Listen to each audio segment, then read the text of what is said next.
जय श्री कृष्णा। ओम नमः शिवाय। गुरुर्ब्रह्मा गुरुर्विष्णु गुरुदेवो महेश्वर, गुरुर् साक्षात् परम ब्रह्म तस्मै श्री गुरुवे नमः। ओम श्री गुरुदेवाय नमः। अभी हमने 10 अध्याय हमारे पूरे हो चुके हैं। 11वां अध्याय है। ये तो बहुत ही सुंदर अध्याय हम शुरू करने जा रहे हैं। भगवान ने बता तो इसके बारे में सब कुछ दिया है, बस दिखा रहे हैं अभी अर्जुन को। क्या कहते हैं ना, बोलते जब ज्ञान देते देते देते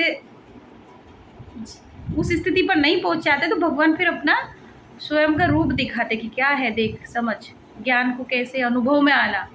अभी तक सब प्रैक्टिकल चल रहा था, अब अनुभव में, अब अनुभव का ज्ञान इससे आगे भगवान अर्जुन को कराने वाले हैं। और है ना, कहते हैं ज्ञान और अनुभव दोनों ऐसी है कि हमारा जो अध्यात्म मार्ग हमें दृढ़ बनाते हैं। हमारे अनुभव और जो हमारा थ्योरी हम जो पढ़ते हैं ज्ञान पूरा, वो दोनों थ्योरी माने क्या, जो हम लोग पढ़ रहे हैं अब तक भगवान ने कहा कि क्षमता में भाव में रखो, है ना, दुख सुख लाभ हानि समता में बने रहना, है ना, कर्म करो फल की इच्छा मत रखो, सब कर्म जो है भगवान पे समर्पित करो। फिर बताया कि क्या क्या कैसे कैसे होते हैं, है ना, कौन लोग जो पितरों को पूजते हैं वो पितरों को प्राप्त होते हैं, जो देवों को पूजते हैं देवों को प्राप्त होते हैं, और जो मुझे पूजते हैं वो मेरे तक ही प्राप्त होते हैं। और फिर क्या था कि हमारे जो हृदय में जो भगवान का विभूति नामक जो 10वां अध्याय था, विभूति माने भगवान का ऐश्वर्य, उन्होंने ऐश्वर्य के बारे में बताया कि मैं जो नक्षत्रों में मैं चंद्र हूँ, इंद्रियों में मन हूँ, वेदों में सामवेद हूँ, नदियों में गंगा हूँ, जो सर्वश्रेष्ठ जो पवित्र से पवित्र चीज़ है उसमें मैं ही हूँ। और फिर था कि कोई भी व्यक्ति, है ना, जो जो ज्ञानी है वो तो मेरा ही स्वरूप है, भगवान ने बोला है, जिसके भीतर ज्ञान है, ज्ञान जो मुझे तत्व से जानता है। तत्व माने क्या, जो आत्म तत्व से मुझे जानता है ना। सबके हृदय में जो आत्मा है वो मैं ही हूँ कहा। फिर बोला कि अर्जुन जो तू है वही मैं हूँ, और मैं हूँ जो तू है। तू तेरे भीतर भी मैं ही हूँ, है ना। तू तेरे भीतर अगर मैं हूँ तो तू भी मेरे भीतर ही है, पूरा समाया हुआ है, कुछ भी अलग नहीं है। तो भगवान ने तो यही कहा है ना कि कोई भी अलग नहीं है, कुछ भी अलग नहीं है। और हम लोगों के उधर में क्या होता है, कोई धर्म के लिए लड़ रहा है, कोई संप्रदाय के लिए लड़ रहा है, कोई कहता है कि कोई वैष्णव मत को मानता, कोई शैव मत को मानता है। वैष्णव मत वाले कहते हैं कि शैव मत वालों का ज्ञान सही नहीं है, और शैव मत वाले कहते हैं वैष्णवों का ज्ञान। दोनों आपस में लड़ते रहते हैं। जबकि भगवान ने क्या कहा, रुद्रों में मैं शंकर हूँ, मैं ही शिव हूँ, मैं ही ब्रह्मा हूँ, मैं ही सब कुछ। तो जब शिव शंकर, जब कृष्ण है तो शिव भी तो कृष्ण ही है ना। दोनों अलग कहाँ से आए, आत्मा में एक ही तो आत्मा है, एक ही है। तो वही शिव भी है, वही शक्ति भी है, वही कृष्ण भी है। पर ये कब अनुभव में आता है, जब हम तत्व ज्ञान में आते हैं। तत्व ज्ञान माने क्या, जब हम आत्म ज्ञान में आते हैं। आत्मा से जब हम पहचानते हैं उस तत्व को, आत्म तत्व को पहचानते हैं, तब हमें पता चलता है कि अरे ये तो लड़ाई तो मात्र एक माया है, लड़ते रहते माया, ये तो चलती रहेगी। पर इससे ऊपर एक परमात्मा है, एक ही भाव है, और उसके साथ में सब जुड़े हुए हैं। उसी में अंदर सब लड़ते भी झगड़ते भी हैं, उसी के अंदर सबको ज्ञान भी होता है। और ये हम पर भी निर्भर होता है, हम कैसे अपने आप को आगे ले जा सकते हैं, कैसे इन दोनों की माया से भी बाहर हम निकल सकते हैं। तो शास्त्रों का ज्ञान भी पढ़ना बहुत ज़रूरी है। बिना ज्ञान पढ़े हुए हम लोग इधर उधर से सब कुछ सुन लेते हैं और फिर उसके अनुसार ही अपनी राय बनाते रहते हैं। जबकि भगवान क्या कहते हैं कि सब कुछ एक ही है, मैं ही हूँ। जब कृष्ण कहते हैं सब कुछ मैं ही हूँ, है, तो शिव पुराण में क्या, शिव ही सब कुछ है। विष्णु पुराण में विष्णु ही सब कुछ है। गणेश जी के उसमें आता है कि गणेश ही सब कुछ है। माँ के उसमें आता है माँ ही सब कुछ है। तो कहने का मतलब क्या, वो जो सब कुछ है वो एक ही है। किसी के मन में ममता का भाव आया तो माँ के रूप में पूजा किया, किसी को शांति के रूप में हुआ तो शिव के रूप में पूज लिया, किसी के मन में प्रेम उत्पन्न हुआ तो कृष्ण के रूप में पूज लिया, और किसी किसी कोई बहुत मर्यादित है, अनुशासन में अपना जीवन जीता है, तो राम उसके अंदर प्रकट हो गए। वो एक ही तत्व अलग अलग रूपों में विद्यमान है और उसी के सारी सृष्टि ये पूरी बनी हुई है। हम एक जब कण तक उससे बना हुआ है तो फिर दूसरा है ही कौन संसार में, अच्छा हो चाहे बुरा व्यक्ति हो, तो वो भी तो भगवान की ही है ना, माया ही है ना, माया का खेल है, खेल ही तो है।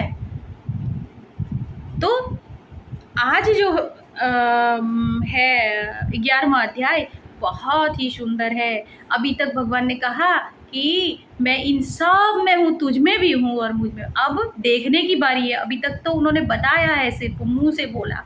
अब अर्जुन को अनुभव कराने वाले हैं उस चीज़ का कि कैसे एक है ना, कैसे परमात्मा एक ही है, ये इसका अर्जुन को अनुभव कराने वाले हैं। तो 11वां अध्याय है, बहुत ही सुंदर है। विश्वरूप भगवान के हाथ जोड़ते हुए, उनका नाम सुनते विश्वरूप दर्शन, विश्वरूप कहते हुए, है ना, तब तो कहते वसुधैव कुटुंबकम, ये पूरा विश्व हमारा परिवार है। इसीलिए तो संतों ने कहा, जिसने जान लिया उसने एक ही शब्द कहा कि वसुधैव कुटुंबकम, विश्व मेरा पूरा परिवार है। क्यों? क्योंकि पूरा विश्व तो भगवान ही है, भगवान के अंदर ही है, भगवान ने बनाया, उसी के भीतर समाया हुआ है। उसी विश्व रूप के दर्शन इस 11वें अध्याय में भगवान दिखा रहे हैं। अभी अर्जुन प्रैक्टिकल अनुभव कर रहा है उस रूप को। मदनुग्रहाय परमं गुह्यम अध्यात्म संगीतम यत्वयोक्तम वचस्तेन मोहो अयम विगतो मम।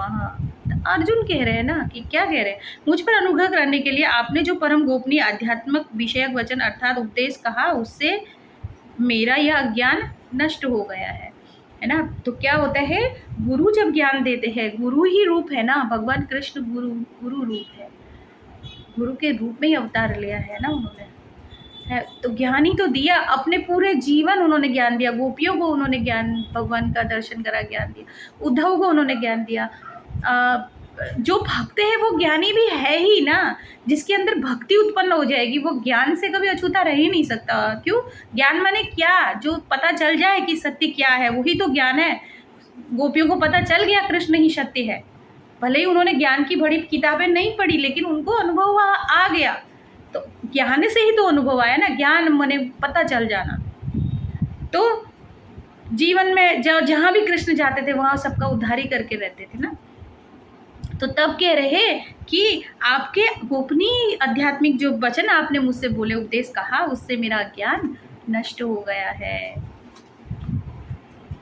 भवाप्ययो हि भूतानां श्रुतो विस्तरत सो मया तत्वतः कमलपत्राक्ष महात्म्यमपि चाव्ययम्। क्योंकि हे कमल नेत्र, मैंने आपसे भूतों की उत्पत्ति और प्रलय विस्तार पूर्वक सुना है। हम भी तो ऐसे करते हैं ना कि भूतों की उत्पत्ति कहाँ से हुई? भूतों की उत्पत्ति उसी एक ही परमात्मा से हुई है ना। पंचमहाभूत पंचमहाभूत में सब आ जाता है। हमारा शरीर, हम जितने व्यक्ति लोग हैं, सब जो दिखाई दे रहे हैं इस संसार में, एक चींटी से लेकर कण से लेकर सब पंचमहाभूत के अंदर ही आता है। इनकी उत्पत्ति और प्रलय, फिर प्रलय, इनका भी फिर विलीन हो जाना। सब हर एक वस्तु जो दिख रही है वो एक बार उत्पन्न होती है और फिर दूसरे और उसका विलय हो जाता है, समाप्त हो जाती है। तथा आपकी अविनाशी महिमा भी सुनी है ना। आपने कहा कि सारे पंचमहाभूत और इनका प्रलय होता है और फिर उत्पत्ति होती है और फिर प्रलय हो जाता है, लेकिन उन सब में एक सत्य है, वो है आपका अविनाशी स्वरूप, आत्मस्वरूप, आत्मा। उसकी महिमा हमने सुनी है। एव में त्वमात्मानं परमेश्वर द्रष्टुमिच्छामि ते रूपमैश्वरम पुरुषोत्तम। हे परमेश्वर, आप अपने को जैसा कहते हैं यह ठीक ऐसा ही है, परंतु हे पुरुषोत्तम, अब देखो हम लोग सुनते हैं ना, सुनते हैं तो हमें कहाँ विश्वास होता है। अभी भी ये गीता सुनेंगे, सब कुछ करेंगे, हाँ तो सुना, लेकिन फिर क्या हो जाएगा उसको, फिर हम भूल जाते हैं, है ना। परंतु, किंतु, ऐसा कैसे होगा, ऐसा किंतु परंतु फिर भी हमारे मन में आता है। बड़ी बड़ी ज्ञान की पुस्तकें पढ़ लेते हैं, बहुत बड़ा ज्ञान सुन लेते हैं, फिर भी किंतु परंतु जाता नहीं है हमारा। तो ऐसे ही अर्जुन की भी स्थिति है, इसमें गलत भी नहीं है। देखो, जब तक अनुभव नहीं होता ना, तब तक विश्वास होता भी नहीं है। अनुभव का आना, तो अनुभव कैसे होगा हर व्यक्ति को? अर्जुन को तो अनुभव हो रहा है ना, इसलिए अर्जुन को जब तक भगवान कृष्ण उस महिमा को बताते गए विभिन्न योगों के बारे में, 10 योगों के बारे में उन्होंने उनको बता दिया। फिर अर्जुन को अंदर से तो हो रहा है कि हाँ ये बात तो सत्य है, ये है, फिर भी परंतु किंतु है, अभी परंतु किंतु बाकी है, अभी परंतु किंतु में अटक जाते हैं हम लोग। परंतु किंतु को हटाने के लिए अगर अनुभव में आना है तो साधना करनी है ना, ध्यान करना है, ध्यान में अनुभव होगा ये सारा चीज, इसलिए ध्यान करना बहुत जरूरी है ना। इस परंतु किंतु परंतु सुन तो लिया है, अब इसको अनुभव में कैसे आएगा? अनुभव आएगा ध्यान करने से। तो तब कह रहे, अब अर्जुन के रूप उसमें भी है किंतु परंतु आ रहा है, परंतु हे पुरुषोत्तम, आपके ज्ञान, ऐश्वर्य, शक्ति, बल, वीर और तेज से युक्त ऐश्वर्य रूप को मैं प्रत्यक्ष देखना चाहता हूँ। हमारी भी तो यही इच्छा होती है ना कि जब तक प्रत्यक्ष नहीं होता है, अनुभव में नहीं आता है, देख नहीं लेते, तब तक विश्वास कैसे हुआ? मन को प्रमाण चाहिए होता है कि हाँ ऐसा है तो है ना, तर्क करता है मन, है ना। विश्वास तो हो रहा है, देखो कोई इतना श्रेष्ठ भगवान ही खुद उसको ज्ञान दे रहे हैं अर्जुन को, है ना। तो तब तक भी अर्जुन के मन में अभी वो चीज़ नहीं आई है उनका स्वरूप के लिए जो विश्वास दृढ़ाना चाहिए, फिर भी वो देखना चाह रहा। देखने का मतलब प्रत्यक्ष प्रमाण चाहिए उसको। तो क्या कहते हैं भगवान को, मैं देखना चाहता हूँ आपका उस स्वरूप। मन्य से यदि तच्छक्यम मया द्रष्टुमिति प्रभो योगेश्वरः ततो मे त्वं दर्शयात्मानमव्ययम्। हे प्रभो, यदि मेरे द्वारा आपका वह रूप देखा जाना शक्य है, ऐसा आप मानते हैं, कह रहे कि हे प्रभु, आपको लगता है कि मैं इस लायक हूँ कि आप मुझे वो स्वरूप आपका दिखाओ, आप मेरे लिए ज़रूरी समझते हैं, तो हे योगेश्वर, प्रार्थना कर रहे हैं भगवान से, प्रार्थना कर रहे हैं, है ना, कि अगर लगता है कि मैं, क्योंकि बेचैनी तो तभी जाएगी जब मैं देख लूँगा उस स्वरूप, फिर मैं स्थित हो ही जाएगा ना, अनुभव आ जाएगा। तो भगवान क्या कहते हैं, कह रहे कि आपको लग रहा है कि मैं इस योग्य हूँ, तो आप उस अविनाशी स्वरूप के मुझे दर्शन कराइए। श्री भगवान उवाच पश्य मे पार्थ रूपाणि शतसोऽथ सहस्रश नानाविधानि दिव्यानि नानावर्णाकृतीनि च। तब भगवान कह रहे कि भगवान बोले कि हे पार्थ, अब तू मेरे सैकड़ों हजारों नाना प्रकार के और नाना वर्ण तथा नाना आकृति वाले अलौकिक रूपों को देख। देख, अब मैं दिखाऊंगा तुझे, है ना, मेरे सैकड़ों हजारों नाना प्रकार के रूप, अलग अलग वर्ण, अलौकिक दिव्य रूपों को तू देख। पश्यादित्यान् व सुनरुद्रान् अस्मिनो मरुतस्तथा बहून्य दृष्ट पूर्वाणि पश्याश्चर्याणि भारत। हे भरतवंशी अर्जुन, तू मुझ में आदित्यों को, सूर्य, कितने करोड़ों सूर्यों को, अर्थात अदिति के 12 पुत्र, अदिति के जो 12 पुत्र हैं उनको भी तू मुझ में देख, सूर्य को मुझ में देख, जितने भी सूर्य है, 8 जो वसु होते हैं उनको मुझ में देख, 11 रुद्रों को मुझ में देख, दोनों अश्विनी कुमारों को मुझ में देख, और 49 मरुदगणों को देख, और भी बहुत से पहले न देखे हुए आश्चर्यमयी रूपों को देख। भगवान कहते हैं कि ये सब कुछ मेरे भीतर ही है। कौन? आदित्य, अदिति के 12 पुत्र, 8 वसु, 11 रुद्र, अश्विनी कुमार 2 हैं, 49 मरुदगण, और भी जो अलग दिव्य रूप है उनको देख। एहे कस्तम जगत तस्नम पश्चाद्य सचराचरम मम देहे गुड़ाकेश यच्चान्यद द्रष्टुमिच्छसि। हे अर्जुन, अब इस मेरे शरीर में एक जगह स्थित चराचर सहित संपूर्ण जगत को देख, तथा और भी जो कुछ देखना चाहते हो सो देख। देखो भगवान, अभी देखो विश्वरूप भी भगवान का किसको दिखाई देगा, किसको पता चलेगा, कैसे देखेंगे विश्वरूप भगवान का? देख सकते हैं क्या? अर्जुन ज्ञान की एक परम स्थिति में पहुंच गया, भगवान ने उसको इतना ज्ञान में स्थित कर दिया ना, इतना दृढ़ विश्वास में उसको ला दिया, तो तब जाके क्या होता है, हम लोग कहते हैं ना कि एक और आँख होती है जो गुरु के द्वारा, भगवान के द्वारा दी जाती है, उसको कहते हैं ज्ञान की आँख। तो उस ज्ञान के द्वारा ही हम उसे देख सकते हैं। तब जाके विश्व रूप भगवान जब वो इस लायक हुआ, उसे बताते गए, साधना की है ना उसने, साधना करते करते, साधना बताते बताते, तब जाके जब वो एक इस लायक हो गया कि अब वो विश्व रूप देख सकता है। नहीं तो हम जैसे लोगों को अगर विश्व रूप भगवान दिखाते हैं तो क्या हो जाएगा, हम तो डर के मारे हमारी हालत ही खराब हो जाएगी, हमारी क्षमता ही नहीं है हम उसको देख पाए। हमारी क्षमता कब बढ़ेगी, जब हम खुद ज्ञान में होंगे, जब हम अपने आत्म तत्व को समझ रहे होंगे, तब जाके हम उस परमेश्वर के विश्व रूप को देख पाएंगे, उसके दर्शन कर पाएंगे। तो उसके लिए पहले हमें पात्रता लानी पड़ेगी, तब हम देख पाएंगे उसको। न तु माम शक्य से द्रष्टु मने नेव स्वचक्षुषा दिव्यम ददामि मे ते चक्षु पश्य में योगम ऐश्वरम। परंतु मुझको तो इन अपने प्राकृत नेत्रों द्वारा देखने में निसंदेह समर्थ नहीं है। देखो अभी मैंने बोला था ना, हमारी जो ये आंखें हैं ये माया के इंद्रियों के बस, इंद्रियों में है ना, माया मन के बस में है ये सारा। तो मन जितना दिखाता है हमारा संसार में बाहर की ओर रहता है जब हमारा मन, तो उतना ही दिखाता है। लेकिन जब यही मन ध्यान के द्वारा अंदर चला जाता है तो हमें बहुत सारी अनुभव और अनुभूतियाँ होती है ना। तीसरी नेत्र खुल जाना कहते हैं उसको। तीसरा नेत्र जो होता है ना, कहते कि आप साधना करते, योग करते तो तीसरा नेत्र खुल जाता है। वो तीसरा नेत्र कुछ और नहीं, वही दिव्य नेत्र भगवान ने उसको, उसके तीसरा आँख उसकी खोल दी, दिव्य नेत्र।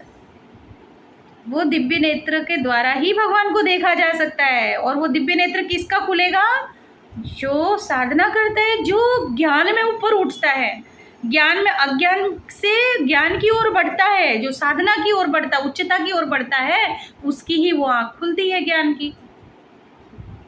तो भगवान ने उसको ज्ञान की आँख दी। ऐसे गुरु जो हमारे होते हैं, सदगुरु जो होते हैं, वो ही हमको भी ये दिव्य आँख देते हैं, तभी हम उनको भी पहचान पाते हैं।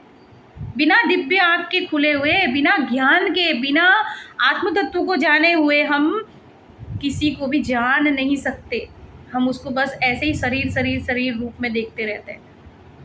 और भगवान ने कहा कि मैं हृदय में जो आत्मा है वो मैं ही हूँ, हर व्यक्ति के, हर प्रत्येक व्यक्ति के। तो उसको कब देखेगा आदमी, जब वो साधना करता है, ध्यान करता है, तभी उसको ये सब अनुभव में आता है। तो इसी से मैं तुझे दिव्य अर्थात अलौकिक चक्षु देता हूँ, इससे तू मेरी ईश्वरीय योग शक्ति को देख पाएगा। संजय उवाच एवं मुक्ता ततो राजन महायोगेश्वरो हरि। संजय भी कितना भाग्यशाली है, सोचो, है ना।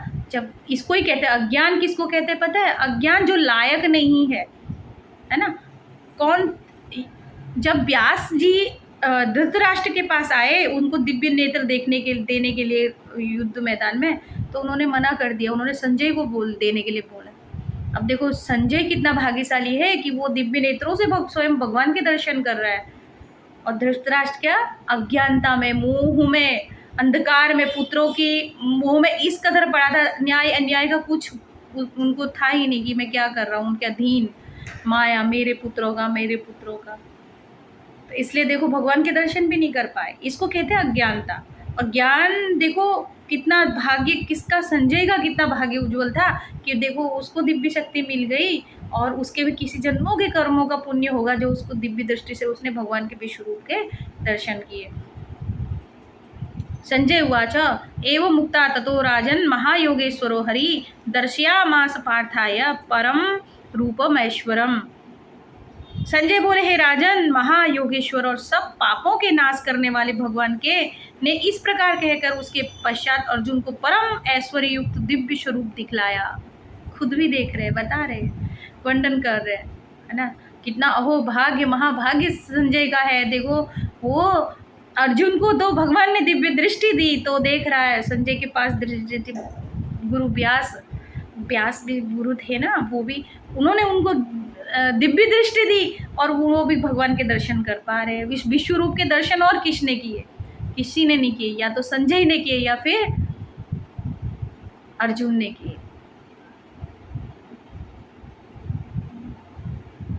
इसको अभी हम यहीं पर भगवान को अर्पण करते हैं, और आगे इससे आगे कल पढ़ेंगे। श्री कृष्ण गोविंद हरे मुरारे, हे नाथ नारायण वासुदेव, हे नाथ नारायण वासुदेव, हे नाथ नारायण वासुदेव, ओ हे नाथ नारायण वासुदेव।